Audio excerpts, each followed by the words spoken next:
नमस्कार, मैं दिलीप यादव योगा आचार्य। आज हमारा टॉपिक होगा बैक पेन, जिसके बारे में हम चर्चा करेंगे।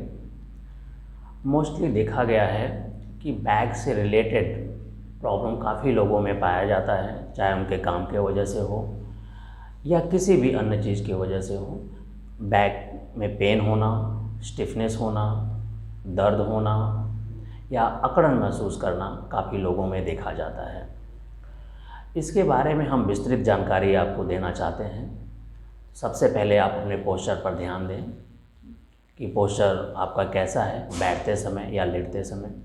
फिर भी अगर किसी भी रीज़न से, किसी भी कारण से बैक पेन की समस्या आप में आ गई है, जिनमें आ गई है, वो कुछ आसन करके योग में बहुत ही इम्पॉर्टेंट आसन बताए गए हैं। आप सही तरीके से अगर उन आसनों को करते हैं तो आपको 15 दिन से लेकर के 30 दिन के अंदर आपके बैक पेन की समस्या लगभग समाप्त हो जाती है जी।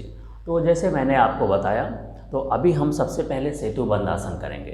तो सेतु बंद आसन करते समय इसको आप समझिए कि करते कैसे हैं। तो जिनको भी बैक पेन है, जिनको कमर दर्द की समस्या है, स्टिफनेस की समस्या है, वो बिल्कुल भी सीधा नहीं लेटेंगे। उनको लेटने का सही तरीका है कि आप बिल्कुल साइड में टर्न हो जाएं इस तरह से, और बिल्कुल साइड में टर्न होकर के लेट जाएं और फिर धीरे से अपने बैक पर आएँ, सीधा हो जाएं इस तरह से, और पैरों को पूरी तरह से सीधा कर लें।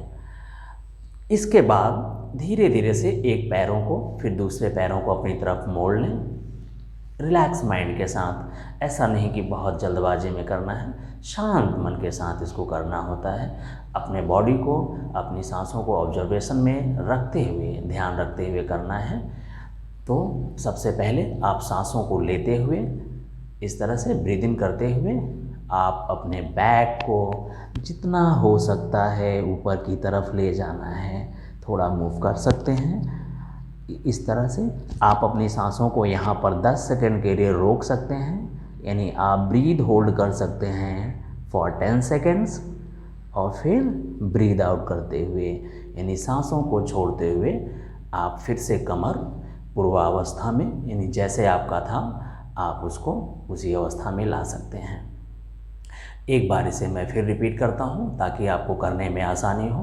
तो सांस को लेते हुए आप धीरे से इस तरह से अपने कमर को, अपने बैक को ऊपर उठाएंगे। जितना हो सकता है उतना उठाना है। 10 सेकेंड यानी 10 सेकेंड होल्ड करना है और सांसों को छोड़ते हुए बैक को मैट पर रखना है और फिर धीरे से पैर को सीधा करना है। ये सेतु बंद आसन करने का, ब्रीदिंग के साथ करने का सही तरीका होता है, जिससे आपको कमर दर्द में बहुत अच्छा फ़ायदा होगा, आप देखेंगे। फिर आप जब आपको उठना हो तब भी आप बिल्कुल साइड में टर्न होकर के इस तरह से उठ करके बैठेंगे। आपको एक महत्वपूर्ण चीज़ बताना चाहता हूँ कि इस आसन को आपको कम से कम 10 बार करना है, यानी रिपीटिशन आपको करना है वो 10 टाइम्स करना है एक आसन को। बहुत ही अच्छा फ़ायदा मिलेगा जी। बैक पेन का दूसरा आसन मैं आपको बताना चाहता हूँ। आप वैसे ही साइड में, आपने अगर वीडियो देखा है, वैसे ही साइड्स में आप टर्न होकर के बिल्कुल मैट पर लेटेंगे और फिर इस तरह से सीधा हो जाएंगे। दूसरे आसन का नाम, इसको हम कभी कमर चक्रासन या मरकट आसन के नाम से जानते हैं। स्पाइन ट्विस्टिंग भी इसको इंग्लिश में कहते हैं। तो आप अपने हाथों को इस तरह से फिंगर्स को इंटरलॉक करके बिल्कुल हेड के नीचे रखना है। लेग्स इसी तरह से फोल्ड रहेगा।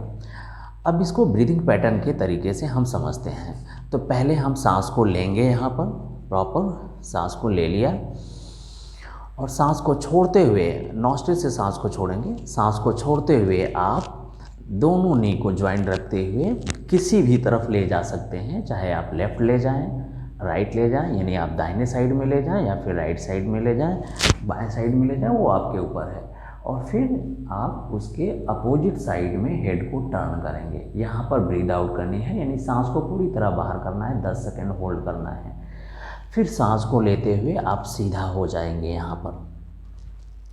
फिर सांस को छोड़ते हुए दूसरी तरफ जाना है, उसके अपोजिट साइड में। अगर आप आप दाहिने साइड में अपने पैर को लेकर गए हैं तो आप बाएं साइड में लेकर जाइए, अगर आप बाएं साइड में लेकर गए हैं तो दाहिने साइड में लेकर जाइए। ब्रीद आउट करते हुए हेड आपका लेग के अपोजिट अवस्था में होना चाहिए। इस तरह से आपको मरकट आसन करना है, आराम से करना है, जल्दबाजी में नहीं करना है। आप जितना स्लो आसन करते हैं आपका रिजल्ट उतना फास्ट आता है। इस चीज़ को आपको समझना पड़ेगा, आपको ध्यान में देना पड़ेगा। इसको एक बार मैं रिपीट करता हूँ जिससे आपको प्रॉपर समझ आ जाए।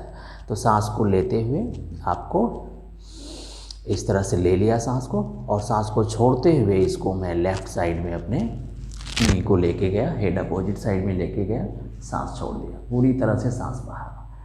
अब सांस को लेते हुए इस तरह से पैर सीधा हो गया और हेड हमारा स्ट्रेट हो गया, सिर हमारा पूरी तरह से स्ट्रेट हो गया। और फिर सांस को छोड़ते हुए दूसरी साइड में आप इसको टर्न करेंगे, दाहिने साइड में, राइट साइड में, हेड आपका अपोजिट साइड में हो जाएगा। इस तरह से इसको भी आप 10 बार रिपीट करेंगे, यानी टोटल 10, 5 and 5। ये हमारा दूसरा आसन होता है। इसी को हम इसको नेक्स्ट वेरिएशन या नेक्स्ट स्टेप में हम सेम ब्रीदिंग पैटर्न के साथ, यानी जो मैंने आपको अभी बताया है उसी ब्रीदिंग पैटर्न के साथ, अगर आपको ब्रीदिंग में क्लियर ना हो, अगर ऐसा लगे कि थोड़ी सी दिक्कत हो रही है, तो आप इसको नॉर्मल ब्रीदिंग में कर सकते हैं। तो ये गैप आपको मेंटेन करना है 1.5 फीट का। फिर से रिपीट करता हूँ, जो दोनों पैरों के बीच में गैप होगा वो 1.5 फीट का गैप होगा आपके नी आपके फीट में। वैसे ही इसको आप लेग को गैप मेंटेन करते हुए दोनों पैरों को आप नीचे की तरफ ले जाएंगे और नीचे मैट से टच करने की कोशिश करेंगे। आप देखिए प्रॉपर होता है। अगर आपसे नहीं हो रहा है तो यानी बॉडी में फ्लेक्सिबिलिटी थोड़ी कम है, तो उससे आपको घबराना नहीं है। आपके बैक पेन के लिए ये सही आसन है, नीचे जाए या ना जाए, लेकिन आपके बैक पेन की जो समस्या है वो दूर हो जाएगी। फिर वैसे ही दूसरे साइड में हम ले जाएंगे। यहाँ भी आप देखिए पैरों को पूरा नीचे की तरफ टच हो जाना चाहिए, या फिर आपसे जितना होता है उतना रखेंगे। ओके, और हेड अपोजिट साइड में ले जाएंगे। 10 सेकेंड के बाद वापस इसी अवस्था में आ जाएंगे। अभी आप अपने पैरों को सीधा कर लेंगे। ये बैक पेन से रिलेटेड आपके आसन होंगे। अगला आसन बहुत ही सिंपल सा आसन फिर मैं आपको बताना चाहूँगा कि आप जो है स्टमक पर टर्न कर जाएं, ऐसे ही धीरे से स्टमक पर टर्न कर जाना है आराम से। इसको इस आसन को कोबरा पोज या भुजंगासन कहते हैं। आप इसको समझिए, दोनों पैरों के बीच में पहले तो आप लेट जाएं, आराम से लेट जाएं, बिल्कुल क्रोकोडाइल पोज इसको कहते हैं, आराम से लेट जाएंगे। फिर आप अपनी हाथों को अपने शोल्डर के पास में रखना है इस तरह से, ठीक है। आप हेड डाउन कर सकते हैं, नीचे मैट से टच कर सकते हैं, दोनों पैरों में थोड़ा सा गैप रख सकते हैं आराम से, जिससे आपको आसानी से ये आसन हो जाएगा। अब यहाँ से मैं जो भी आसन आपको बता रहा हूँ सांसों के साथ बता रहा हूँ, जिससे आपको डबल बेनिफिट मिलता है बॉडी को। आपका माइंड का कंसंट्रेशन बना रहता है, आप ऑब्जर्वेशन बना रहता है। तो आप इस तरह से सांस को बिल्कुल, आप देखिए इसको चेस्ट के पास है और ये रिब के बाहर की तरफ नहीं होना चाहिए, अंदर की तरफ होना चाहिए। और सांसों को लेते हुए इस तरह से आप ऊपर की तरफ जाएंगे, प्रॉपर समझिए। ऊपर आप फैन या कोई भी चीज़ आप देख रहे हैं, यहाँ देखिए 10 सेकेंड होल्ड कीजिए और सांसों को छोड़ते हुए नीचे पूर्वावस्था में आ जाएंगे। इसको आपको प्रॉपर समझ आए इसलिए मैं फिर रिपीट करना चाहूँगा। तो सांस को लेते हुए इस तरह से ऊपर की तरफ जाना है, सांस को छोड़ते हुए नीचे आना है। एक चीज़ होती है कि जब हम भुजंगासन करते हैं तो लोगों में ये समस्या होती है कि हमारा हाथ सीधा हो या ना हो। तो मैं रिपीट करता हूँ, आपका हैंड स्ट्रेट हो रहा है नहीं हो रहा है, ये फ्लेक्सिबिलिटी के ऊपर डिपेंड करती है। ये गलत नहीं है, आप प्रॉपर इसको हैंड स्ट्रेट भी कर सकते हैं और थोड़ा अगर मुड़ा हुआ है एल्बो से तो भी आप कर सकते हैं, उसमें कोई दिक्कत नहीं है। तो ये बैक पेन के लिए बहुत ही परफेक्ट आसन है। इसको भी आप धीरे से उठ करके आप बैठना है मैं आपको रिपीट करना चाहूँगा, आपको बताना चाहूँगा कि ये सारे आसन आपको करीब 10 बार कम से कम करना होगा, जिससे आप देखेंगे कि आपके महीने भर के अंदर बैक पेन की किसी तरह की भी समस्या हो, 100% आपको उससे निजात मिल जाएगा, समस्या आपकी दूर हो जाएगी। इसी तरह से मैं लगभग सभी बीमारियों के बारे में चर्चा करूँगा, विस्तृत जानकारी के आपको बताऊँगा, तो आप हमारे साथ बने रहिए। नमस्कार।